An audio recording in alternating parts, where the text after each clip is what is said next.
الحمد لله وكفى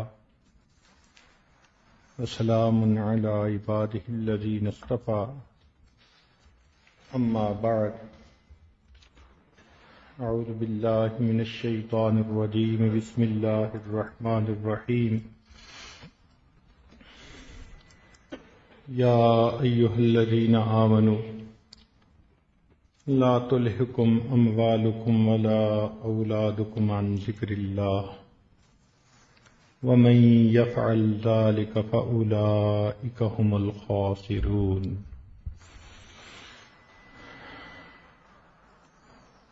سبحان ربك رب العزة عما يصفون وسلام على المرسلين والحمد لله رب العالمين اللهم صل على سيدنا محمد وعلى آل سيدنا محمد وبارك وسلم اللهم صل على سيدنا محمد وعلى آل سيدنا محمد وبارك وسلم اللهم صل على سيدنا محمد وعلى آل سيدنا محمد وبارك وسلم۔ اے ایمان والو، تمہیں تمہارے مال اور اولادیں اللہ رب العزت کے ذکر سے غافل نہ کر دیں۔ اس آیت مبارکہ میں دو چیزوں کا تذکرہ کیا گیا، ایک مال اور دوسری اولاد، جو اللہ رب العزت کی یاد سے غفلت کا سبب بنتی ہے۔ فرمایا اگر تم غافل ہو گئے فَأُولَئِكَ هُمُ الْخَاسِرُونَ، پس وہ خسارہ پانے والے، نقصان اٹھانے والے۔ مال اللہ رب العزت کی ایک نعمت ہے جس کو ہمیں صحیح استعمال کرنا سیکھنا ہے۔ دو طبقے ہیں، بعض مال کے اتنے شیدائی کہ دین کو چھوڑ بیٹھتے ہیں اس کے پیچھے، اور بعض مال کے اتنے مخالف کہ کام چھوڑ کے بیٹھ جاتے ہیں۔ دونوں ٹھیک نہیں۔ کام بھی کرنا ہے، اور جو مال اللہ تعالی دے اس کو اللہ کے لیے استعمال کرنا ہے۔ توجہ طلب بات ہے کہ اللہ رب العزت نے مال کے لیے قرآن میں دو لفظ استعمال کیے۔ ایک لفظ استعمال کیا خیر کا، وَإِنَّهُ لِحُبِّ الْخَيْرِ لَشَدِيدٌ، تذکرہ مال کا ہے لیکن لفظ خیر کا استعمال کیا۔ دوسری جگہ فرمایا ان ترک خیرا الوصیۃ للوالدین، یہاں بھی خیر کا لفظ استعمال ہوا۔ تو کوئی ایسی چیز تو ہے نا کہ جس کے لیے اللہ رب العزت خیر کا لفظ استعمال فرماتے ہیں، اور دوسرا اللہ تعالیٰ نے اس کے لیے قیامہ کا لفظ استعمال کیا۔ دو چیزوں کو قرآن مجید نے قیامہ کہا، ایک بیت اللہ کو فرمایا جعل اللہ الکعبۃ البیت الحرام قیاما للناس، کہ اللہ رب العزت نے کعبہ کو، جو حرمت والا گھر ہے، انسانوں کے قیام کا سبب بنایا۔ اور یہی قیام کا لفظ اللہ نے مال کے لیے بھی استعمال کیا۔ فرمایا وَلَا تُؤْتُوا السُّفَهَاءَ أَمْوَالَكُمُ الَّتِي جَعَلَ اللَّهُ لَكُمْ قِيَامًا۔ اب مفسرین نے اس میں فرق لکھا کہ مال انسان کی جسمانی زندگی کے قیام کا سبب ہے، اور بیت اللہ انسان کی روحانی زندگی کے قیام کا سبب ہے۔ اس کا مطلب ہے کہ یہ نعمتیں ہیں۔ اس لیے نبی علیہ الصلوۃ والسلام نے فرمایا کہ 5 نعمتیں ہیں تم ان کی قدر کرو. اغتنم خمسن قبل خمس، 5 چیزوں کی قدر کرو 5 سے پہلے. تو قابل قدر چیز ہوئی نا. فرمایا مال کی قدر کرو غربت سے پہلے. تو اس تمام بات سے یہ بات سامنے آئی کہ مال اللہ رب العزت کی ایک نعمت ہے، جس نے اس کو اچھا استعمال کر لیا، اور جو اس کی رو میں بہہ گیا یہ اس کے لیے زحمت بن گیا. رحمت بھی ہے، زحمت بھی ہے. رحمت اس کے لیے کہ جس نے اللہ کی نعمت سمجھ کر اس کو استعمال کیا، اور جس نے عیش و آرام کا نقطہ لگا دیا تو یہ رحمت کی بجائے اس کے لیے زحمت بن گیا. اسی لیے آج کے دور میں مال انسان کے ایمان کے لیے ڈھال ہے.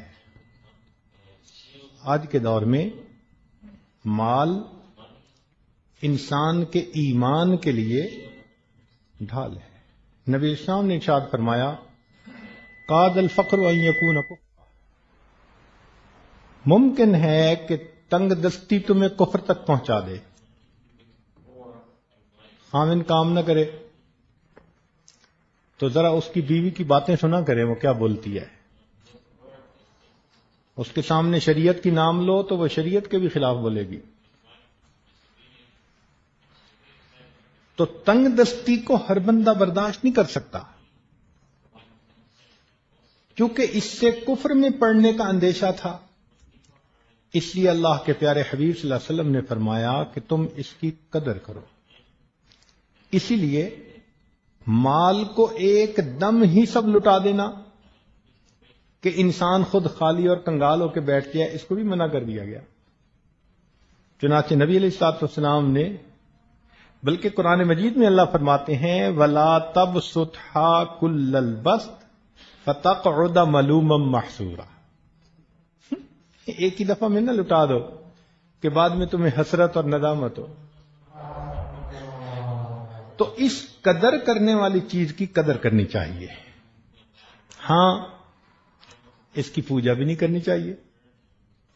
کئی مرتبہ انسان مال کی پوجا بھی تو کرنے لگ جاتا ہے نا. زن پرست، زر پرست، بت پرست، شہوت پرست، سب کی سب بت پرستی کی قسمیں. تو کئی بندے زر پرست بن جاتے ہیں. اب سنیے سبحان اللہ، قرآن مجید نے کیا حقیقتیں کھولی کہ سیدنا ابراہیم علیہ الصلوۃ والسلام نے اپنے اور اپنی اولاد کے لیے دعا مانگی کہ اے رب کریم وجنبنی وبنی ان نعبد الاصنام، اے اللہ مجھے اور میری آنے والی اولاد کو بت پرستی سے بچا لینا. تو مفسرین نے لکھا کہ نبی کی شان بہت بلند ہوتی ہے کہ وہ اس بت کو جو سامنے رکھا ہوا ہے اس کی پرستی سے گھبراتے ہیں. فرمایا نہیں، ان کا مقصد یہ بت نہیں تھا، ان کا مطلب تھا سونے چاندی کے بت، کہ اے اللہ مجھے اور میری اولاد کو سونے چاندی کے بتوں کی پرستش سے بھی بچا لینا.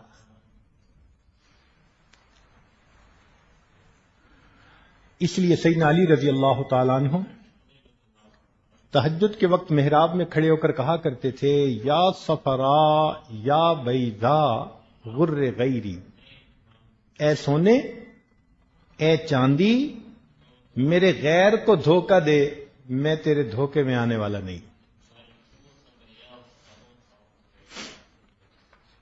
حضرت اقلستانی رحمۃ اللہ نے ایک عجیب بات لکھی ہے. فرماتے ہیں کہ عوام الناس کے نزدیک صحابہ کرام کی بہت بڑی کرامت یہ ہے کہ انہوں نے اپنے گھوڑے دریا میں ڈال دیے اور دریا سے محفوظ اپنے گھوڑے نکال کر لے گئے، مگر اہل علم کے نزدیک یہ اتنی بڑی کرامت نہیں ہے۔ فرماتے ہیں کہ اہل علم کے نزدیک بڑی کرامت ان کی یہ ہے کہ جب فتوحات کا سلسلہ چلا اور اللہ نے ان کے سامنے سونے چاندی کے دریا بہا دیے، وہ اس سونے چاندی کے دریا سے اپنے ایمان کی کشتی کو سلامت بچا کر نکل گئے۔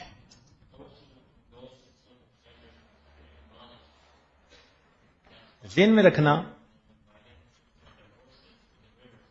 کہ مال آتا ہے تو وبال بھی آتا ہے، مال آتا ہے تو وبال بھی آتا ہے۔ اس لیے یہ دنیا جادوگر نہیں، جادو کرتی ہے بندے پہ۔ ایک جادو تو وہ تھا جو فرشتے لے کر آئے، ہاروت و ماروت، اللہ کے حکم سے آزمائش تھی بندوں کے لیے۔ اس جادو کے اندر ایک تاثیر تھی، قرآن مجید نے گواہی دی کہ اس جادو کے ذریعے سے یفرقون بہ بین المرء وزوجہ، وہ بندے اور اس کی بیوی کے درمیان جدائیاں ڈال دیتے تھے۔ تو دنیا کا جادو وہ جو خاوند اور بیوی کے درمیان جدائیاں ڈال دے، لیکن دنیا ایسی سہارا ہے، جادوگرنی ہے کہ جب اس کا جادو چل جاتا ہے یہ بندے اور اس کے پروردگار کے درمیان جدائی ڈال دیتی ہے، اور جو بندہ اپنے پروردگار سے دور ہٹ گیا، irreparable loss، اس کا کوئی کمپنسیشن ہو نہیں سکتی۔ لِكُلِّ شَيْءٍ إِذَا فَارَقْتَهُ عِوَضٌ، اے دوست تو کسی چیز سے بھی جدا ہو تو تیرے لیے کوئی بدل موجود ہے۔ وَلَيْسَ لِلَّهِ إِنْ فَارَقْتَ مِنْ عِوَضٍ، اللہ سے تو جدا ہو گیا، تیرے لیے اس کا کوئی بدل موجود نہیں۔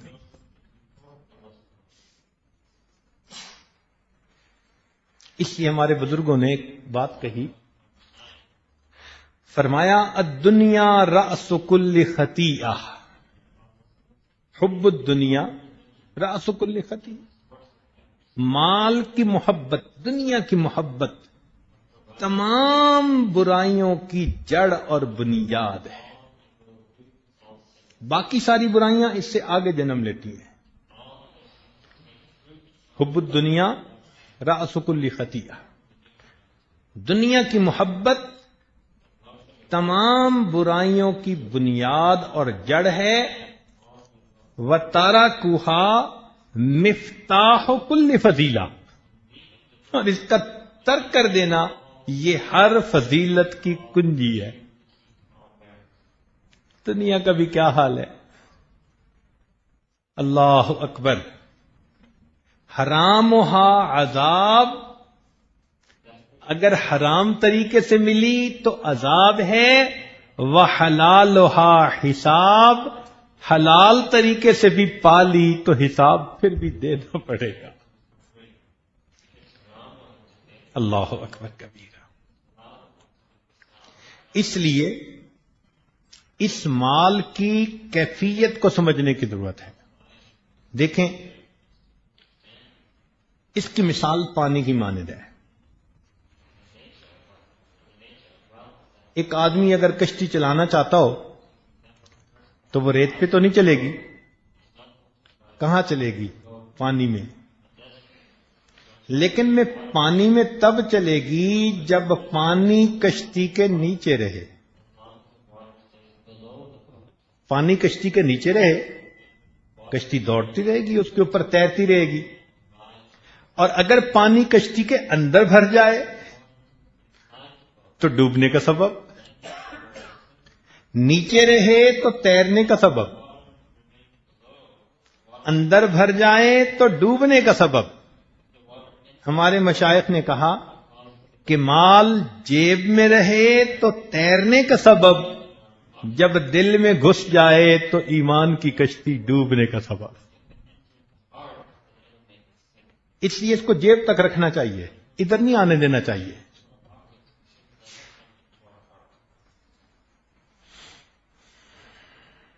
مرغابی پانی پہ بیٹھتی ہے،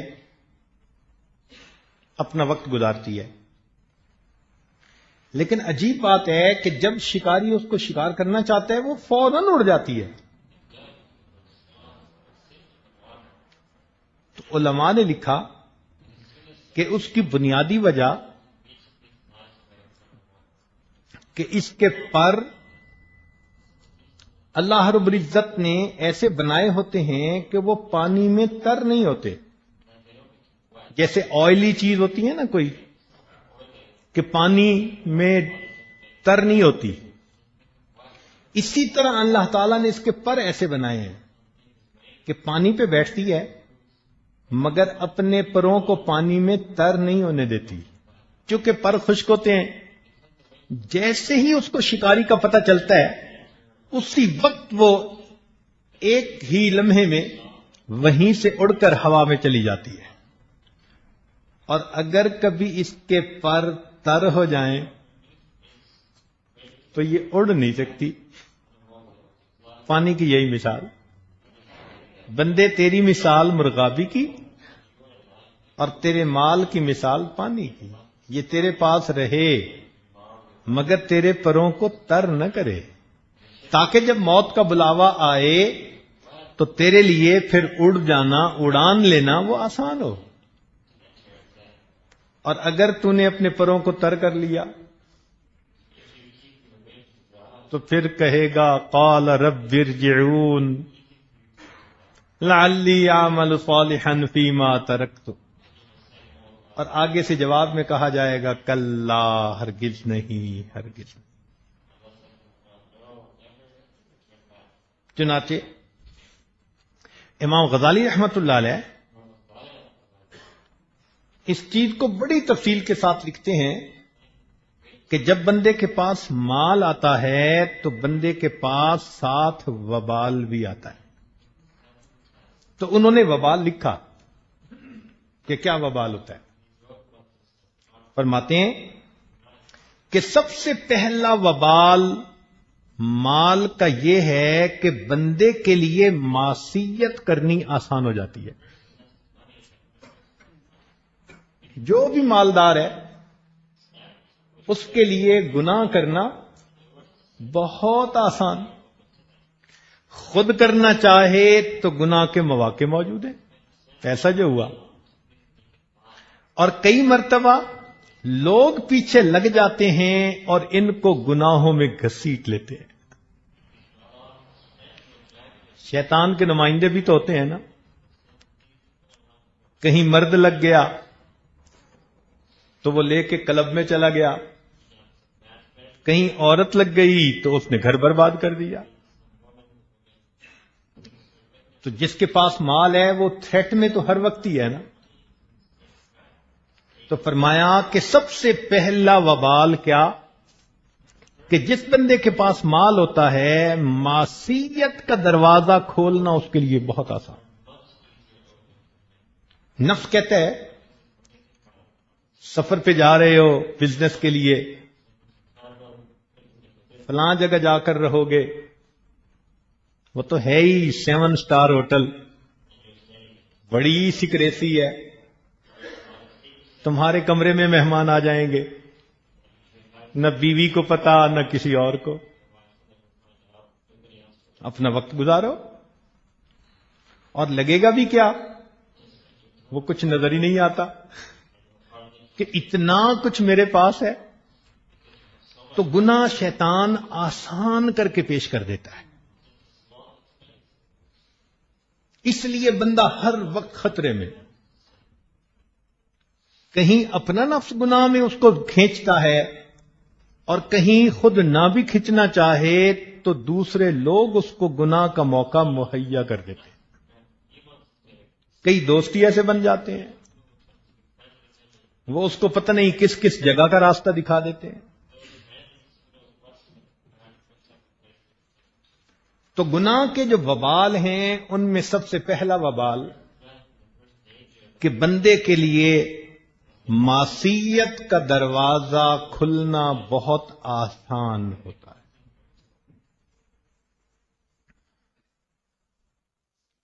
دوسرا وبال کہ چونکہ اللہ رب العزت نے مال دیا تو بندہ اپنے گھر میں ہر سہولت کو لاتا ہے.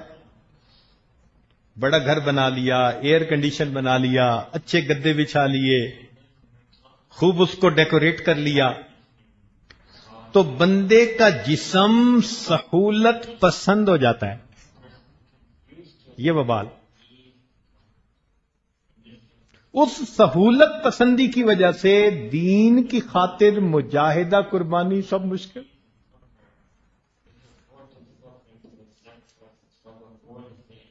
جسمی سہولت پسند ہے، اس کو نظر آتا ہے جی حج پہ تو بڑا ہی مجاہدہ ہے، جی نہیں ہو سکتا ہم سے. اس کو یورپ جانا مجاہدہ نظر نہیں آتا، حج مجاہدہ نظر آتا ہے. جسم سہولت پسند جو ہو گیا مشکل نظر آتی ہے. اب جب جسم سہولت پسند ہو گیا تو پھر دنیا ہی میں اس کو جنت بنی ہوتی ہے. گاڑی بھی ایسی، دفتر بھی ایسا، گھر بھی ایسا، پھر بیوی بھی دل لبھانے والی لے لی، تو اس کا گھر اس کی چھوٹی سی جنت بنی ہوتی ہے.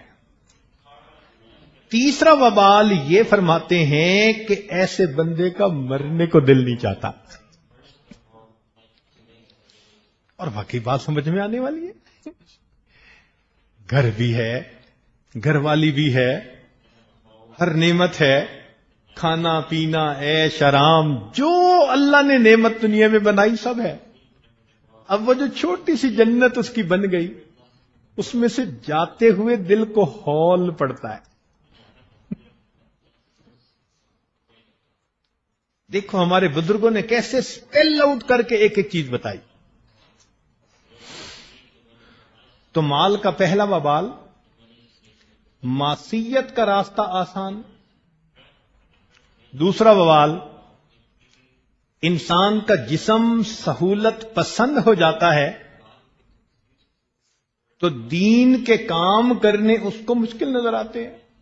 کہو نا اس کو بھئی نکلو 3 دن کے لیے، اس کی جان نکلتی ہے. کون جائے گا، چٹائیوں پہ سوئے گا، اپنا بستر اٹھائے گا، کوئی معمولی کام ہے؟ تو بہت مجاہدہ ہے.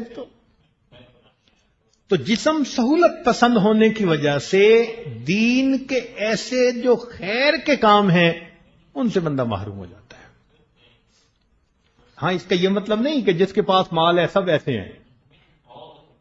اللہ کے ایسے بندے بھی ہیں، اللہ رب العزت نے ان کو خوب دیا اور وہ اس کو دین کے لیے خرچ بھی کرتے ہیں اور اپنے جسم کو مشقتوں اور مجاہدوں میں بھی ڈالتے ہیں. مگر عمومی بات کی جاتی ہے، عام طور پر یہی دیکھا گیا،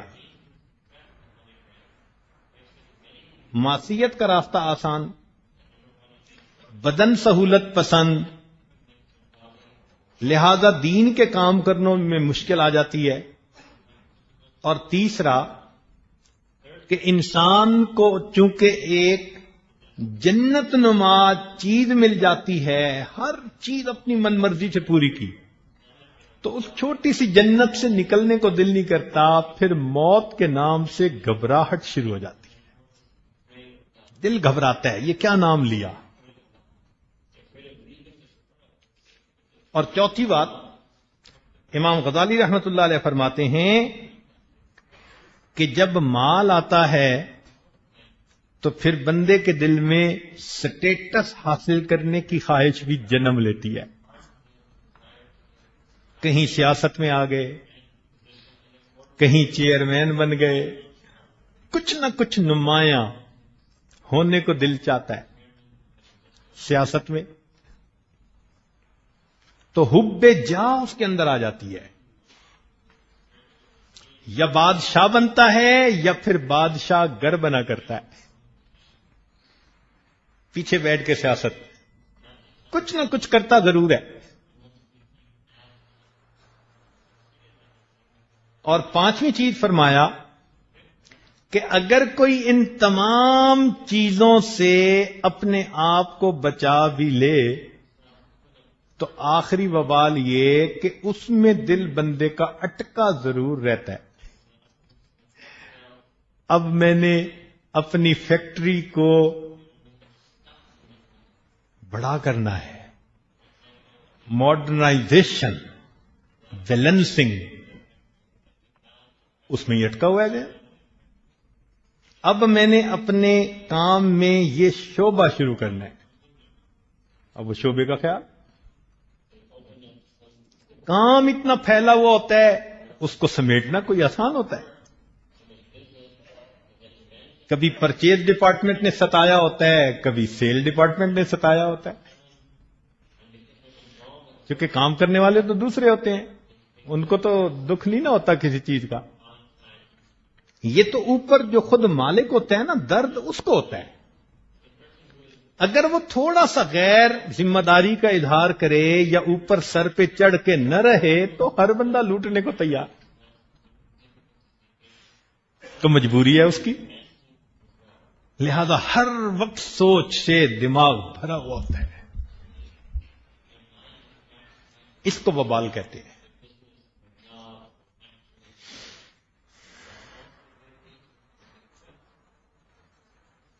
اس لیے بندہ ایسا چاہتا ہے کہ میری زندگی طویل ہو، میں یہ پروجیکٹ بھی کر لوں، یہ بھی کر لوں، یہ بھی کر لوں اور یہ بھی کر لوں.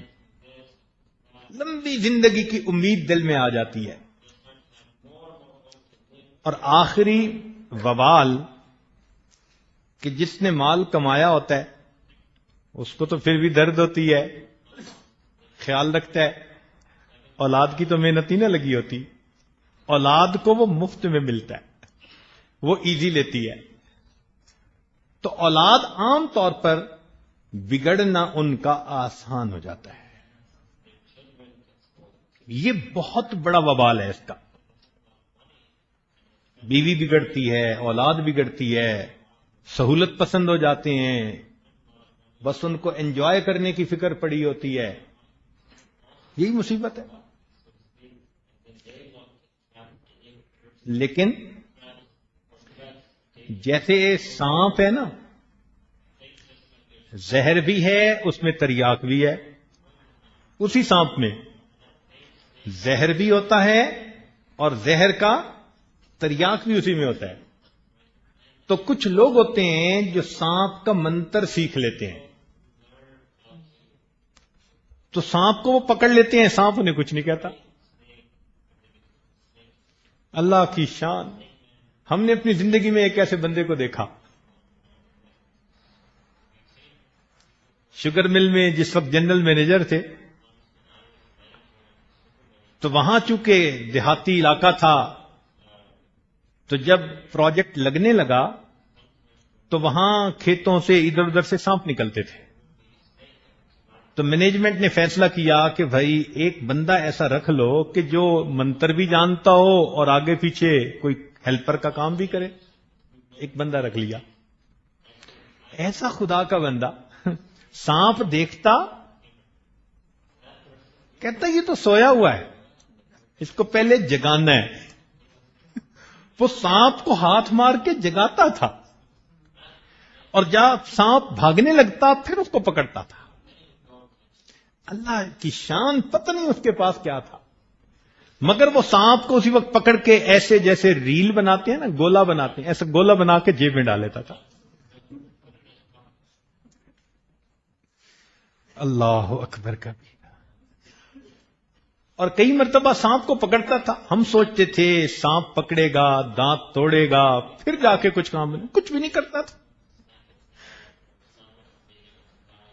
یعنی لوگوں کے سامنے اس نے سانپ پکڑا، ایک بڑا جو 1 میٹر کے قریب لمبا تھا، اور اس نے پکڑ کے اس کو اپنے گلے کے گرد لپیٹ لیا. یا اللہ، اللہ کی شان. تو بتانا یہ مقصد تھا کہ کچھ لوگوں کو سانپ کا منتر آ جاتا ہے تو پھر سانپ کے نقصان سے وہ بچ جاتے ہیں. اللہ والے بندے کو دنیا کے سانپ کا منتر سکھا دیتے ہیں، پھر دنیا ان کو نقصان نہیں دیا کرتی. صحابہ رضی اللہ تعالیٰ نے نبی علیہ الصلوۃ والسلام سے دنیا کا منتر سیکھا تھا. حضرت انس رضی اللہ عنہ فرماتے ہیں کہ مجھے نبی علیہ السلام نے دعا دی، اللہ اس کی اولاد میں اور اس کے رزق میں برکت دے دے. فرمانے لگے اتنی برکت ہوئی کہ 140 پوتے پوتیاں، نواسے نواسیاں، بیٹے بیٹیاں میں نے اپنے ہاتھوں سے دفن کیے. 140 ایسی اللہ نے اولاد میں برکت دی. اور فرماتے ہیں کہ مال میں اللہ نے ایسی برکت دی کہ میں لکڑی کاٹنے والے کلہاڑے سے سونے کی اینٹیں توڑا کرتا تھا. یا اللہ، لکڑی والے کلہاڑے سے وہ کوئی تولے تو نہیں نہ ہوں گے، پھر تو کلوز میں ہوگا پھر سونا. اللہ اکبر. فرماتے ہیں نبی علیہ السلام کی دعا نے مجھے اتنا رزق دیا اور اتنی اولاد عطا فرما دی.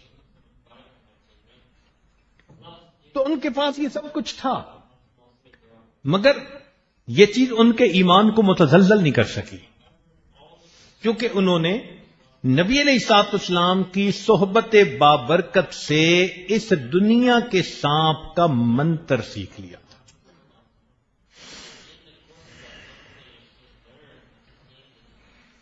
لہذا اللہ رب العزت جس کو یہ نعمت دے اس کو چاہیے کہ اپنے آپ کو اس سے بچا کے رکھے، کہیں یہ سانپ ڈس نہ لے، محتاط رہے.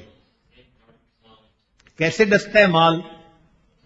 مال ایسے ڈستا ہے کہ بندے کی آواز میں مال کی جھنکار پھر شامل ہو جاتی ہے. اور تو مجھے جانتا نہیں ہے. جب یہ کہتے ہیں نا تو مجھے جانتا نہیں ہے، اب زہر ساتھ شامل ہو گیا جس نے اس کو متکبر بنا دیا. یہ بڑی مصیبت ہے. چنانچہ بڑا بول بندہ بول بیٹھتا ہے، اور یاد رکھنا کہ بڑا بول بندے کے برباد ہونے کا سبب بنتا ہے. کبھی بھی بڑا بول نہیں بولنا چاہیے. جتنا مرضی انسان اللہ کو مال دے دے، جتنا مرضی اللہ رب العزت انسان کو مال دے دیں، بندے کی زبان سے کبھی بھی بڑا بول نہیں نکلنا چاہیے، اور جھکنا چاہیے. اللہ تیرے میرے اوپر کتنے احسانات ہیں، تو میری اوقات سے زیادہ مجھے عطا فرما رہا ہے. لیکن کئی دفعہ مال گردن میں سریا، گردن چکتی نہیں ہے، کہیں میں آ جاتی ہے. اللہ اکبر کبیرہ. تو پھر انسان نقصان اٹھاتا ہے. کئی دفعہ یہ عاجز نے واقعہ سنایا کہ ایک کاشتکار تھا جس کی اتنی ایگریکلچر لینڈ تھی کہ اس کی زمین میں کئی ریلوے اسٹیشن لگا کرتے تھے. پہلا ریلوے اسٹیشن اس کی زمین میں، پھر گاڑی چلتی تھی اور جہاں رکتی تھی تو دوسرا ریلوے اسٹیشن بھی اس کی زمین میں، اور پھر چلتی تھی تو تیسرا ریلوے اسٹیشن بھی اس کی زمین میں. کتنا بڑا لینڈ لاٹ ہوگا بھائی، اربوں پتی. شہر کے چوک میں کھڑا آئس کریم کھا رہا ہے. دوست سے بات چیت کی، کل کہاں تھے؟ اس نے کہا بس میں پریشان تھا، کچھ کاروبار چل نہیں رہا، مسئلہ ہے میرا. تو جب اس نے کہا نا چل نہیں رہا، تو اس میں عجب، تکبر. کہنے لگا یار کیا مسئلہ ہے تمہارا، ہر وقت پریشان رہتے ہو، آئے گا کہاں سے؟ اور مجھے دیکھو، میں ہر وقت پریشان رہتا ہوں، لگاؤں گا کہاں پہ؟ بات سمجھ رہے ہیں نا؟ میں ہر وقت پریشان رہتا ہوں، لگاؤں گا کہاں؟ میری تو 40 نسلوں کو پرواہ نہیں. اللہ رب العزت کو اس بندے کا بڑا بول ناپسند آیا. ایک بیماری میں مبتلا ہوا, 6-8 مہینے کے بعد دنیا سے چلتا بنا. ایک ہی اس کا بیٹا تھا, عمر 18 سال. وہ اس کے تمام مال کا وارث بن گیا. اب جب اس کو اتنی دولت مل گئی تو جیسے میں نے بتایا نا کہ پھر گناہ کی طرف گھسیٹنے والے بھی چپک جاتے ہیں. 18 سال عمر تھی, اس کو کسی نے نوجوانی کا راستہ دکھا دیا. انجوائے کرو بھائی. اس کام میں پڑ گیا, عیاشی میں. ہر دوسرے دن نیا مہمان اس کے پاس آ رہا ہے.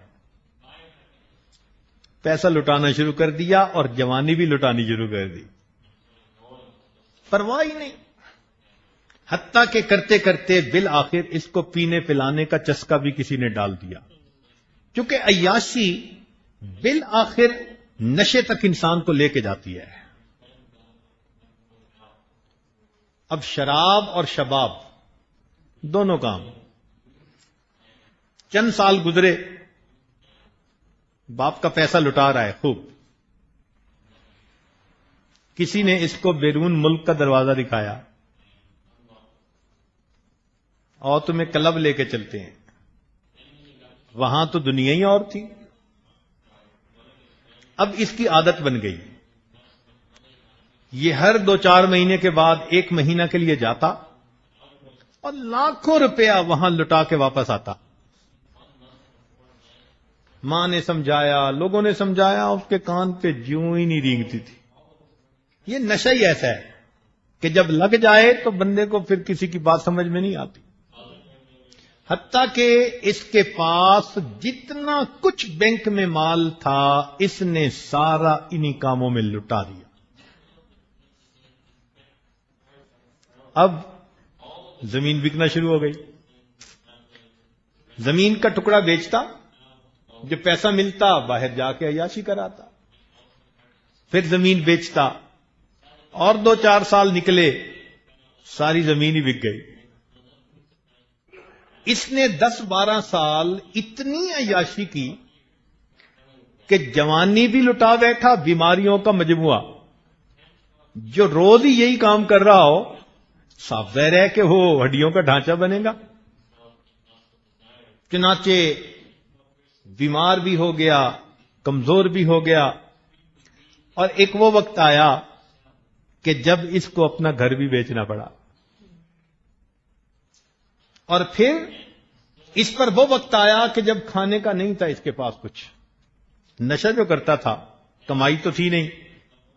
چنانچہ یہ شہر کے اسی چوک میں کھڑے ہو کر, جس میں اس کے باپ نے تکبر کا بول بولتا تھا, یہ بیٹا اسی چوک میں کھڑے ہو کر اللہ کے نام پہ بھیک مانگتا تھا.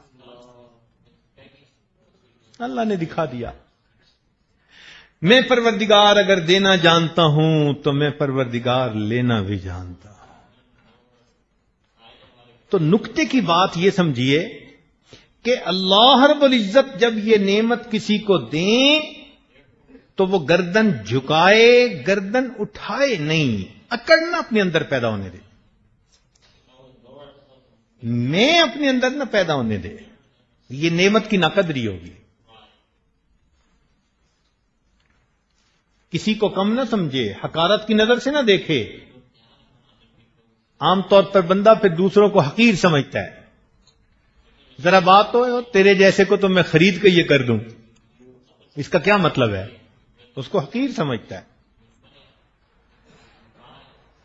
چنانچہ ایک عجیب واقعہ کتابوں میں لکھا ہے. ایک بزنس مین تھا, پسند کی شادی کی. شادی کے ابتدائی دنوں میں بیوی کے ساتھ بیٹھا کھانا کھا رہا ہے اپنے گھر میں, کوٹھی میں. دروازے پہ کسی سائل نے آواز لگائی, اللہ کے نام پہ دو. اس کی بیوی جو تھی نا, اس کی عادت تھی, وہ نیک خاتون تھی. اس کی عادت تھی کہ وہ گھر کے دروازے پہ آئے ہوئے سائل کو کبھی خالی نہیں جانے دینا چاہتی. اس نے اس سے پوچھا کہ اگر آپ کی اجازت ہو تو میں ایک روٹی اس کو دے دوں. اس نے کہا دے دو. روٹی دینے چلی گئی. اب جانے اور آنے میں کوئی منٹ 2 منٹ تو لگ ہی جاتے ہیں. اتنے میں صاحب کا موڈ آف ہو گیا. واپس آئی تو اس نے گالیاں نکالنی شروع کر دیں کہ یہ آ جاتے ہیں مشٹنڈے لفنگے کہیں کے، کام نہیں کرتے، مانگتے ہیں، یہ ہے وہ ہے. بیوی نے سمجھایا ہم نے تو اللہ کے نام پہ دیا ہے، کوئی نہیں. بولنا شروع کر دیا. بس اللہ کو اس کا یہ اس سائل کو گالیاں دینا ناپسند آ گیا. پھر کیا ہوا؟ دن بدلنے شروع ہو گئے. پہلے ڈیل کرتا تھا تو بینیفٹ ملتا تھا، پروفٹ آتا تھا. اب جو ڈیل کرتے ہیں اسی میں لاس. ایک ڈیل، دوسری ڈیل، تیسری ڈیل، کاروبار گھاٹے میں جانا شروع ہو گیا. کچھ عرصے کے بعد ایسا وقت آیا کہ لینے کی بجائے الٹا دینے والا بن گیا. ایک وقت تھا لاکھوں لینے تھے اور آج وقت آ گیا کہ لاکھوں دینے پڑے. لینے والوں نے جب اس کو ٹائٹ کیا، گھر بھی بیچنا پڑا.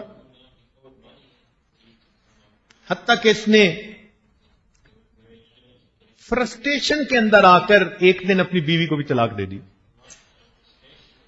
وہ اپنے والدین کے گھر آ گئی، وہاں رہی. خوبصورت نیک نوجوان لڑکی تھی. اس کو 2-3 سال اپنے ماں باپ کے گھر رہنا پڑا. اچانک اس کے لیے پھر کہیں سے رشتہ آیا. یہ بندہ بھی بزنس مین تھا اور اچھے بڑے گھر میں رہتا تھا، آسودہ حال تھا. ماں باپ نے دیکھا کہ بھئی بہت اچھا رشتہ ہے، انہوں نے اس کا نکاح ثانی کر دیا، شادی کر دی. یہ اپنے نئے خاوند کے پاس آ گئی. شادی کے ابتدائی دنوں میں خاوند کے پاس بیٹھی کھانا کھا رہی تھی. پھر دروازے پہ سائل آیا.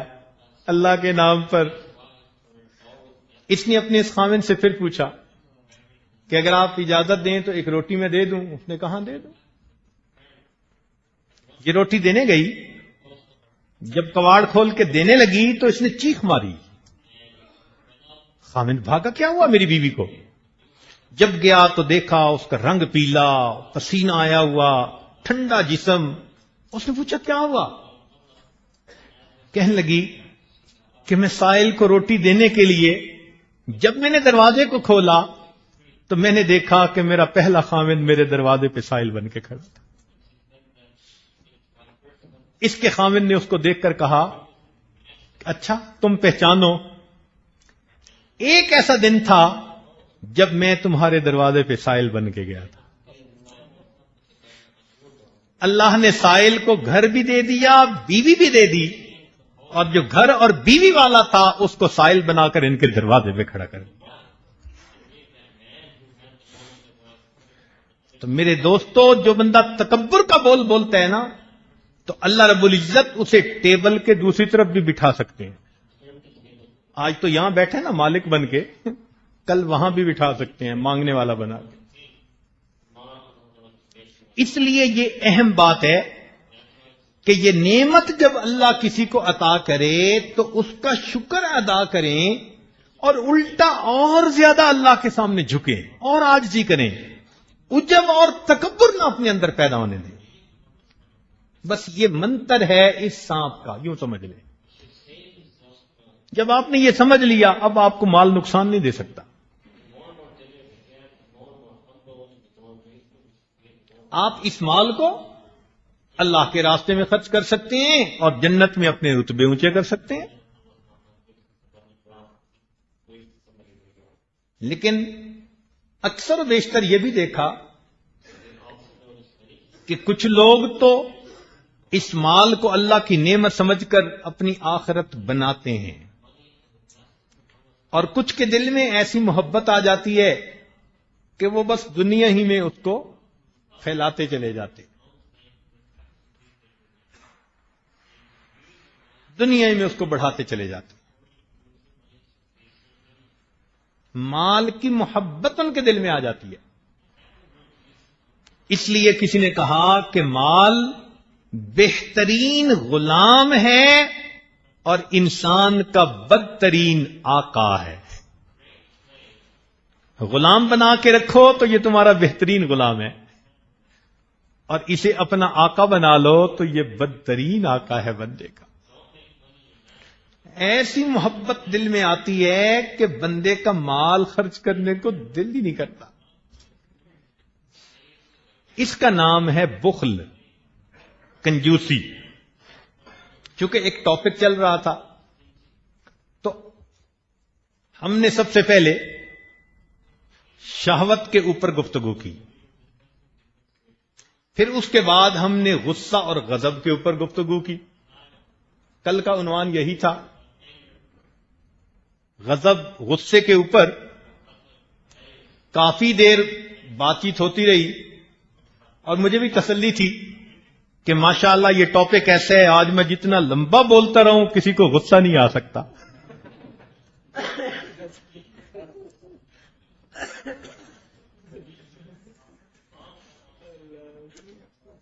اور آج کا عنوان بخل. ہمارے مشائخ نے انسان کے سینے میں کچھ لطائف کی نشاندہی کی. اس میں پہلے کے ساتھ شہوت وابستہ، دوسرے کے ساتھ غضب وابستہ، تیسرے کے ساتھ بخل وابستہ. اس ترتیب سے ہم چل رہے ہیں. یہ بخل کیا ہوتا ہے؟ شریعت نے کہا کہ جس بندے کو اپنا مال بیوی بچوں پہ خرچ کرتے ہوئے مشکل محسوس ہو یا اللہ کے راستے میں زکوٰۃ دیتے ہوئے مشکل محسوس ہو تو یہ دونوں میں سے کوئی بھی ایک علامت اس کے اندر بخالت کی دلیل ہے. بیوی بچوں پہ بھی خرچ کرنے کو دل نہیں چاہتا،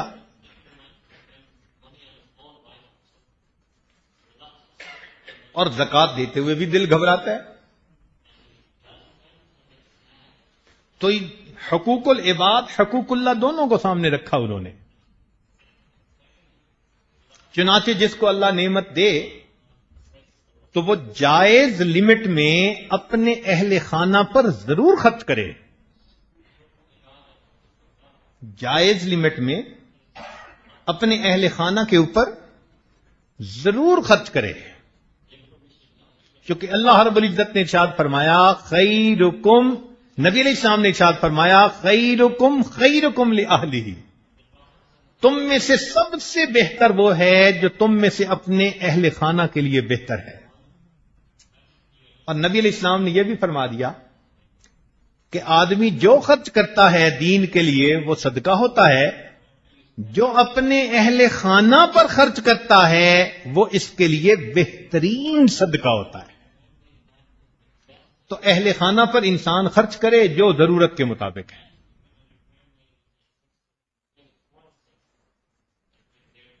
اور اگر انسان حقوق العباد میں کمی کرے یا حقوق اللہ میں کمی کرے تو اس کو بخالت کہتے ہیں.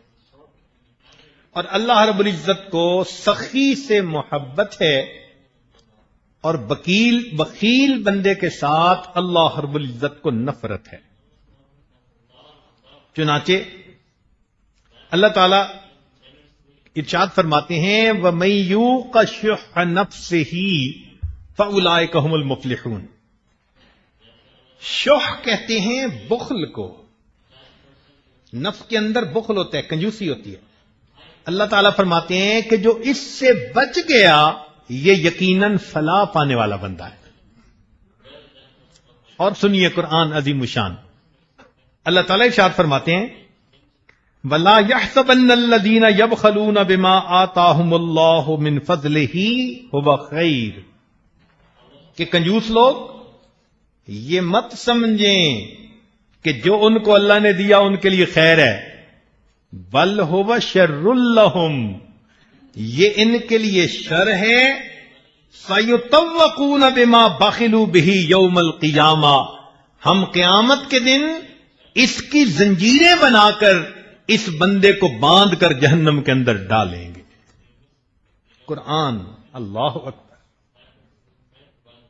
تو آدمی اگر بخالت کر کے سوچتا ہے کہ میرا بینک بیلنس بڑھ رہا ہے، تو اللہ فرماتے ہیں کہ یہ مت سوچو کہ خیر ہے، یہ تمہارے لیے اب شر ہے، بل ہوا شر لہم، یہ ان کے لیے شر ہے، اور اسی کا توق بنا کر ہم اسی میں جکڑ کر ان کو جہنم کے اندر ڈالیں گے۔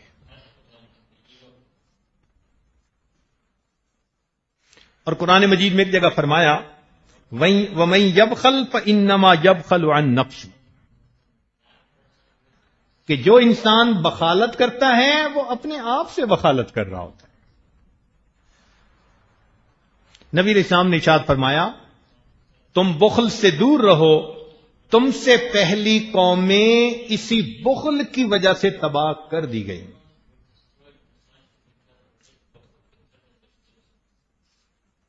چنانچہ ابلیس کہتا ہے کہ سخی سے مجھے دشمنی ہے اور بخیل میرا پکا یار ہے۔ اور بخالت کے بارے میں ایک حدیث پاک،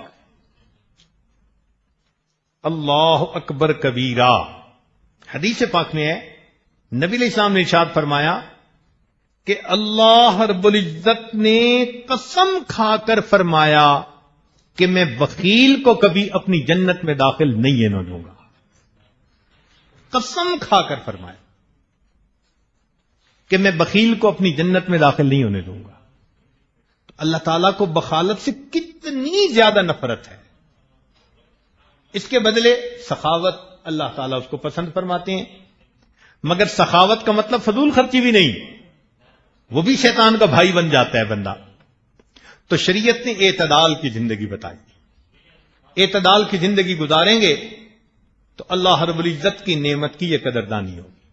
اور یہ ذہن میں رکھیں کہ انسان کو جب اللہ رب العزت مال دیں، حرام سے اپنے آپ کو بچانے کی کوشش کرے، اس لیے کہ جو مقدر میں ہے اس نے آ کے رہنا ہے، جو مرضی ہو جائے مل کے رہتا ہے۔ ایک صاحب ڈھاکہ میں رہتے تھے، جب ملک کی پارٹیشن کا مسئلہ ہوا تو ان کو اچانک فلائٹ لے کر کراچی آنا پڑا۔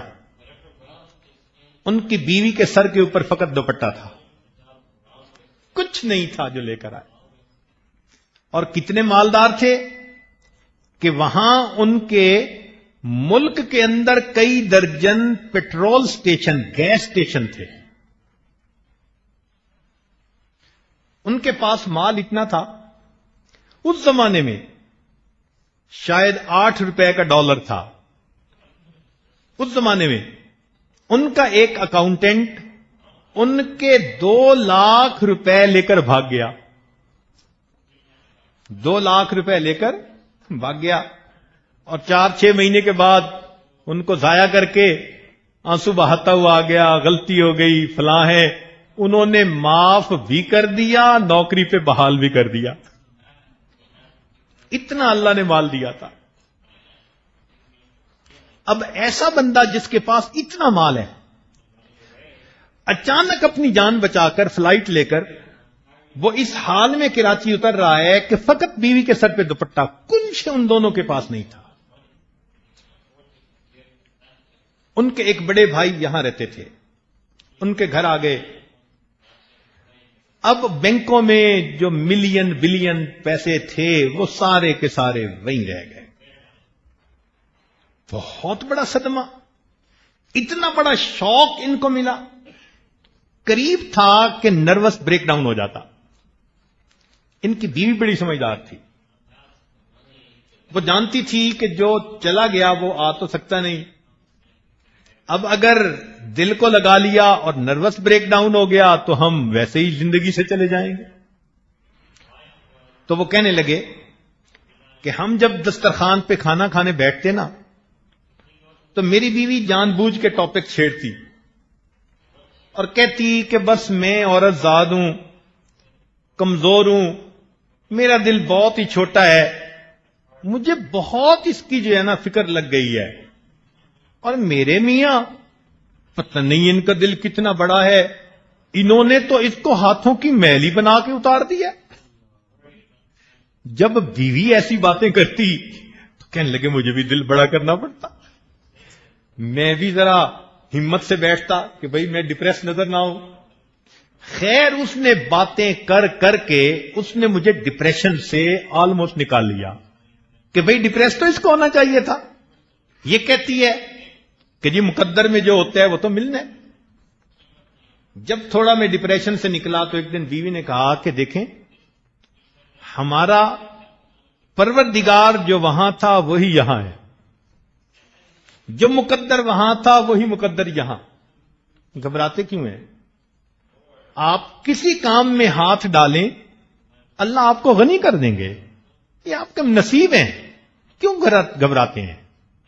کہنے لگے میں نے بھائی سے پیسے ادھارے لیے اور ایک ٹرک خریدا گڈز ٹرانسپورٹیشن کے لیے. اللہ نے میرے کام میں ایسی برکت دی کہ 5 سال کے اندر میں 200 ٹرکوں کی کمپنی کا مالک بن چکا تھا. اللہ نے پھر وہ نعمت دے دی. تو مقدر ہے نا، جہاں جائے گا اللہ اس کو دے گا. ہمارے ایک اور بڑے قریبی ساتھی ہیں، وہ دفتر میں کام کرتے تھے، ساری عمر دفتر میں کام کرتے کرتے ریٹائرمنٹ لی. اللہ کی شان کہ ان کو کوئی 10-15 لاکھ روپے ریٹائرمنٹ بینیفٹ کے طور پر ملے دفتر کی طرف سے. انہوں نے سوچا کہ میں اپنے بچوں کے لیے کہیں انویسٹ کر دیتا ہوں. تو ایک ان کا جاننے والا تھا، ان کو انہوں نے وہ 10-15 لاکھ دے دیے کہ بھائی بچوں کا چلتا رہے خرچہ، کچن کا مسئلہ چلتا رہے. اللہ کی شان کہ وہ بدنیت آدمی تھے. اس بندے نے 2 سال میں وہ سارے کے سارے پیسے زیرو کر کے ان کو کہہ دیا جی کہ ایک پیسہ بھی نہیں ہے. کہنے لگے جس دن اس نے مجھے یہ کہا نا کہ اب کوئی پیسہ نہیں، وہ رات پوری مجھے نیند نہیں آئی کہ میں نے پوری زندگی کی کمائی دی اور اس نے یوں میرے ساتھ بد معاملگی کی، بد اعتمادی کا معاملہ کیا اس نے. میں اب صبح کیا کروں گا؟ ریٹائر ہو چکا ہوں، نوکری نہیں مل سکتی، کاروبار آتا نہیں، میں کیا کروں گا؟ میں نے سوچا میں کسی اللہ والے کے پاس جاتا ہوں. کہنے لگے کہ اللہ والے کے پاس گیا، آنکھوں میں آنسو، روداد سنائی، جی میں مظلوم ہوں، میں کیا کروں؟ میں اس سے زبردستی بھی نہیں کر سکتا، لڑائی جھگڑے والا بندہ نہیں. کہنے لگے انہوں نے میری بات تسلی سے سنی اور سن کر فرمانے لگے کہ یہ بتاؤ کہ تمہارا رزق کس کے ذمے ہے؟ میں نے کہا اللہ کے. تمہارا رزق کس کے ذمے ہے؟ میں نے کہا جی اللہ کے. وما من دابۃ فی الارض الا علی اللہ رزقها، جو بھی زمین میں جاندار ہے اس کا رزق اللہ کے ذمے ہے. کہنے لگے انہوں نے دوسرا کوسچن پوچھا کہ یہ بتاؤ کہ تمہارا رزق زمین میں ہے یا آسمان میں ہے؟ یہ کوسچن تھوڑا مشکل تھا. میں نے کہا حضرت آپ بتائیں. کہنے لگے قرآن پاک کہہ رہا ہے وَفِي السَّمَاءِ رِزْقُكُمْ، لوگو تمہارا رزق آسمانوں میں ہے. خزانے ہمارے پاس آسمانوں میں ہیں، ہم وہاں سے تمہارا رزق آہستہ آہستہ اتارتے ہیں. تو انہوں نے کہا کہ جب رزق آسمانوں میں تو تمہارا رزق تو وہاں پڑا ہوگا نا. جس نے تمہارے پیسے ضائع کیے دنیا کے ضائع کیے ہیں نا، جو اوپر تمہارا سرمایہ ہے وہ تو نہیں نے ضائع کیا؟ کہ نہیں. کہنے لگے قدم بڑھاؤ، ایک وعدہ کرو میرے ساتھ. میں نے کہا جی. کہنے لگا وعدہ یہ کرو کہ اے اللہ میں رزق کے حلال کے لیے قدم بڑھا رہا ہوں، میرے اوپر رحمت فرما، میں کسی بندے کے ساتھ زیادتی نہیں کروں گا، میرے ساتھ کوئی زیادتی کرے گا تو میں تیری رضا کے لیے اس کو معاف کر دوں گا. انہوں نے کہا کہ وہ پہلے کو بھی معاف کر دو، اللہ معافی کو پسند کرتے ہیں، اور اپنا کام کرو. خود وہ کہنے لگا کہ میں نے اپنا کام چند ہزار روپے سے شروع کیا، اللہ رب العزت نے میرا کام ایسا سمیٹ لیا، اس کی رحمت نے ایسا میرا ہاتھ پکڑ لیا کہ اگلے چند سالوں میں وہ آدمی کروڑوں روپے کی مالیت کا مالک بن چکا تھا۔ کہنے لگا اس وقت میں کروڑوں میں ڈیل کرتا ہوں اپنی۔ ایک وقت تھا کہ جب میں 1000 مشکل سے کہیں سے گنتا تھا، تو پریشانی کس بات کی؟ اس لیے جب اللہ رب العزت رزق دیں تو بندہ حرام کی طرف قدم نہ اٹھائے، حلال کی طرف سوچے، برکت اللہ دینے والے ہیں، وہ عطا فرما دیتے ہیں۔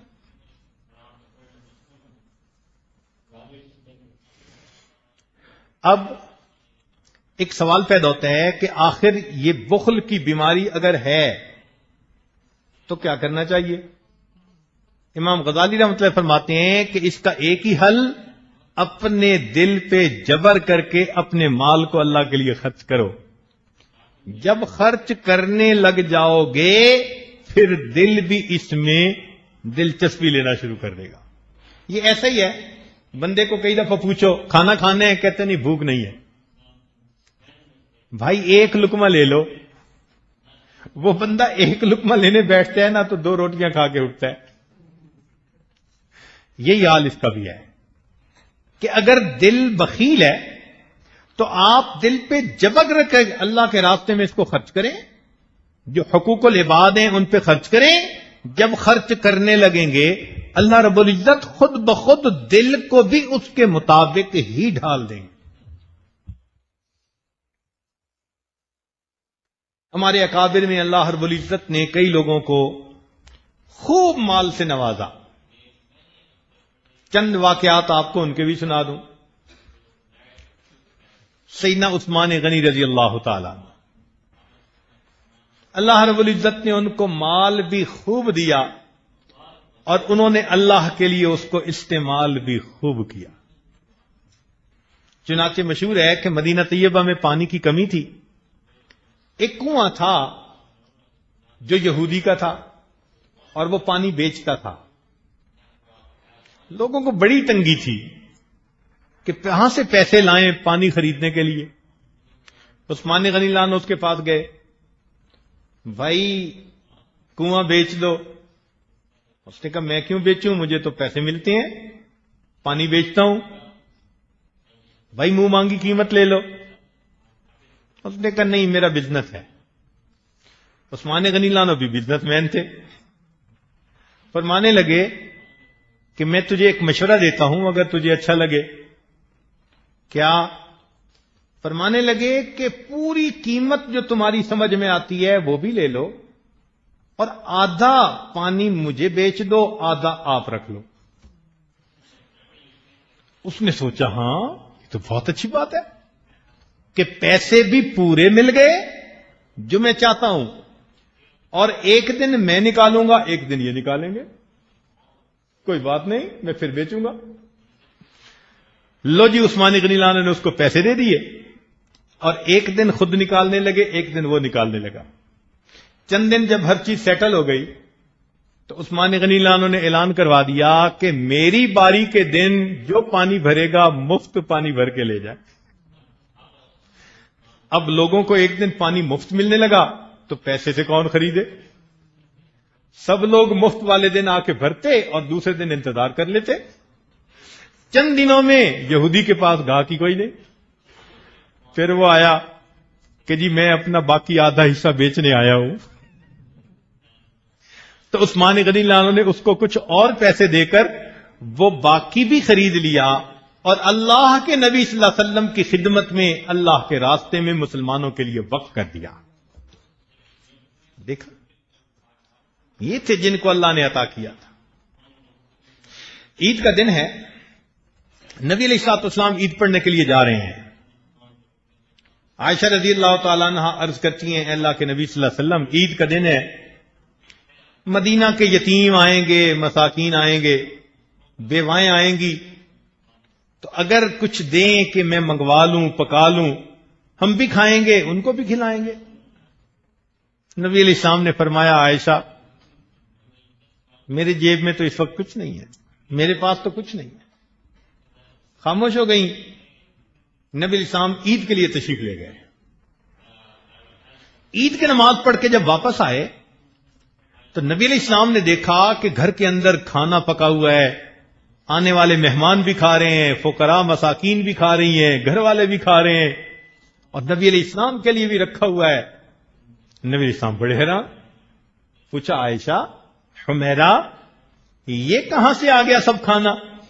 اے اللہ کے نبی صلی اللہ علیہ وسلم، جب آپ عید کے لیے تشریف لے گئے تو عثمان غنی رضی اللہ تعالیٰ عنہ نے آپ کی ہر زوجہ کے گھر ایک سامان سے لدا ہوا اونٹ ہدیہ اور تحفہ کے طور پر بھیجا. ہر ماں کے گھر، ام المومنین تھی نا، آپ کی ہر زوجہ کے گھر میں سامان سے لدا ہوا ایک اونٹ ہر گھر میں تحفہ کے طور پر بھیجا. تو اس سامان میں سے ہم نے پکایا، ہم بھی کھا رہے ہیں، اور آپ کے لیے بھی کھانا موجود ہے، کھائیے. نبی علیہ السلام نے جب دیکھا دل خوش ہوا. نبی علیہ السلام نے دعا دی، یا رحمان سہل الحساب علی عثمان، اے رحمان عثمان کے لیے قیامت کا حساب آسان فرما دے. حدیث پاک میں آتا ہے جتنے مالدار اس امت میں ہوں گے ان میں سے سب سے زیادہ آسان حساب اللہ تعالیٰ عثمان غنی لانو کا لیں. دیکھو اللہ نے نعمت دی، اس نعمت کو کیسے استعمال کیا. مدینہ طیبہ میں گندم ختم ہو گئی، لوگ پریشان. جب گندم ختم تھی، عثمان غنی لانو کا ایک قافلہ جو کئی 100 اونٹوں پہ مشتمل تھا، وہ گندم لے کے شام، بلاد شام کی طرف سے آ گیا. اب جیسے ہی وہ آیا تو تھوک والے ہوتے ہیں نا کچھ لوگ، تو کچھ لوگ پرچون والے، تو وہ جو تھے نا پرچون والے وہ سب آ گئے کہ عثمان ہمیں بیچ دو، پھر ہم آگے بیچتے رہیں گے. پوچھا کیا دو گے؟ انہوں نے کہا جو قیمت ہے اس سے دگنی دیں گے، تھوڑی ہے. ایک نے کہا 3 گنا قیمت دیں گے، تھوڑی ہے. 4 گنا دیں گے، تھوڑی ہے. بڑھتی گئی قیمت، حتیٰ کہ اتنی شارٹیج تھی گندم کی کہ مدینہ کے بیوپاریوں نے 10 گنا قیمت پر خریدنے کے لیے کہہ دیا. سوچئے ذرا 10 گنا کتنا نفع ہوتا ہے کہ آپ 100 روپے کی چیز خریدیں اور 1000 روپے اس کے بدلے ملے. تو جب 10 گنا قیمت لگ گئی، عثمان غنی رضی اللہ عنہ نے پھر بھی انکار کر دیا. تو 2-4 بیوپاری مل کر آئے. عثمان چاہتے کیا ہو؟ اتنا ہم پیسہ دے رہے ہیں اور پھر بھی بیچنا نہیں چاہتے. عثمان غنی اللہ نے کہا کہ آپ لوگ مجھے نفع تھوڑا دے رہے ہیں. عثمان 10 گنا قیمت دے رہے ہیں ہم آپ کو، یہ تھوڑا نفع ہے؟ فرمان لگے ہاں تھوڑا نفع ہے. تو بھائی زیادہ نفع کون دے گا؟ کہنے لگا ایک ایسا پرچیزر ہے میرے پاس جو میرے اس مال کو 100 گنا پرائس کے اوپر خریدنا چاہتا ہے، میں اس کو دے رہا ہوں. چنانچہ انہوں نے سینکڑوں اونٹوں کا غلہ اسی وقت مسلمانوں میں تقسیم کر دیا. چونکہ اللہ رب العزت فرماتے ہیں کہ ایک دانے کو 700 دانہ بنائیں گے ہم. تو فرمایا میرے پاس ایک ایسا پرچیزر ہے جو میرے مال کو 700 گنا پرائس پہ خریدے گا، 700 ٹائم. اور انہوں نے پوری کی پوری گندم مدینہ کے لوگوں میں تقسیم کر. تو اللہ رب العزت جن کو یہ نعمت دیتا ہے وہ اس نعمت کے ذریعے پھر اللہ کا قرب بھی پاتے ہیں اور جنت کے درجے بھی پاتے ہیں. یہ ذہن میں رکھنا، ہماری ضرورت صرف یہاں نہیں ہے میرے دوستو. یہاں تو ہم 70 80 100 سال ہیں نا، اور آگے تو ہمیشہ ہمیشہ ہیں. تو بزرگ فرماتے تھے کہ جتنا یہاں رہنا ہے اتنا یہاں کے لیے کوشش کر لو، اور جتنا آگے رہنا ہے اتنا آگے کے لیے کوشش کر لو. اللہ تعالیٰ جس بندے کو دنیا کا سیٹھ بنائے، لازمن اسے کوشش کرنی چاہیے کہ اے اللہ میں تیرے نیک کاموں میں خرچ کرتا ہوں، تو مجھے جنت کا بھی سیٹھ بنا دے. کیوں نہیں خرچ کرتا؟ اس لیے کچھ لوگ مالدار ہوتے ہیں، کچھ لوگ مالدار ہوتے ہیں اور کچھ مال کے چوکیدار ہوتے ہیں. مالدار تو وہ ہوا کہ جس کو اللہ نے دیا بھی خوب اور وہ اللہ کے راستے میں خرچ بھی خوب کر رہا ہے، اللہ کی رضا کے لیے. دائیں ہاتھ سے خرچ کرتا ہے، بائیں ہاتھ کو پتہ نہیں چلنے دیتا. یہ اپنی آخرت بنا رہا ہے. اور چوکیدار وہ ہوا جو صبح اٹھ کے بینک سٹیٹمنٹ دیکھتا ہے، اب اکاؤنٹ میں اتنا، فلاں جگہ اتنا، فلاں جگہ اتنا. نتیجہ کیا ہوگا؟ یہ بندہ کچھ سالوں کے بعد یہاں سے چلا جائے گا، اولاد اس مال پہ عیاشی کرے گی اور باپ کو قیامت کے دن اس کا حساب دینا پڑے گا.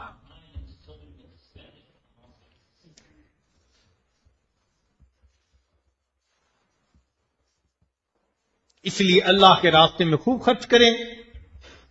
نبی علیہ الصلوۃ والسلام نے قسم کھا کر فرمایا، یہ حدیث پاک میں نے کسی پہلی مجلس میں بیان کی کہ نبی علیہ السلام ویسے ہی کوئی بات فرما دیتے تو بہت کافی تھی اس کی سچائی کے لیے.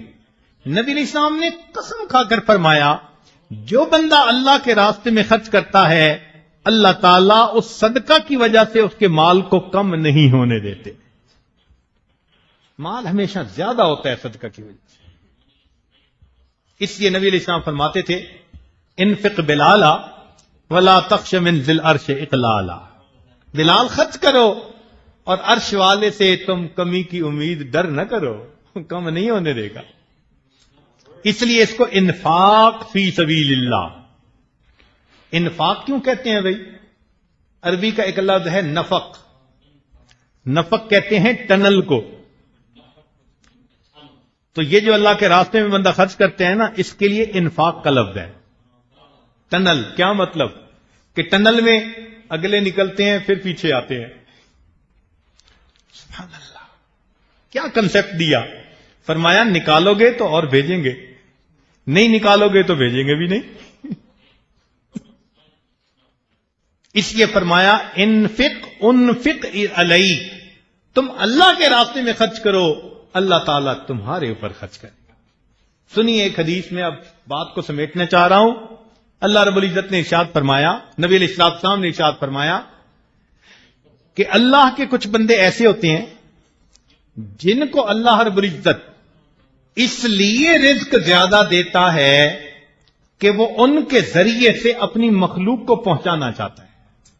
یہ ڈاکیے ہوتے ہیں، اللہ ان کی ضرورت سے بہت زیادہ ان کو دے دیتا ہے. اگر یہ اس پیسے کو اللہ کی مخلوق تک، نیک کاموں تک پہنچاتے رہیں گے، اللہ ان کو برکت دیتے رہیں گے. جب یہ پہنچانا چھوڑ دیں گے، اللہ ان کی بجائے کسی اور کو اپنا ڈاکیا متعین فرما دے. تو معلوم ہوا کہ جب اللہ رب العزت زیادہ کسی کو یہ نعمت دیتا ہے تو ساری اس کی اپنے پیٹ کے لیے تو ہوتی نہیں، اس میں اوروں کا بھی حصہ ہوتا ہے. تو انسان اہل خانہ پر خرچ کرے، قریبی رشتہ داروں پر خرچ کرے، غرباء، مساکین، مساجد، مدارس، جو اللہ کے کام ہیں ان پر خرچ کرے اور اپنی آخرت کو بنائے. اللہ رب العزت ہمیں یہ نعمت عطا بھی فرمائے اور اس نعمت کو اپنی مرضی کے مطابق استعمال کرنے کی توفیق بھی عطا فرمائے. وآخر دعوانا ان الحمد للہ رب العالمین.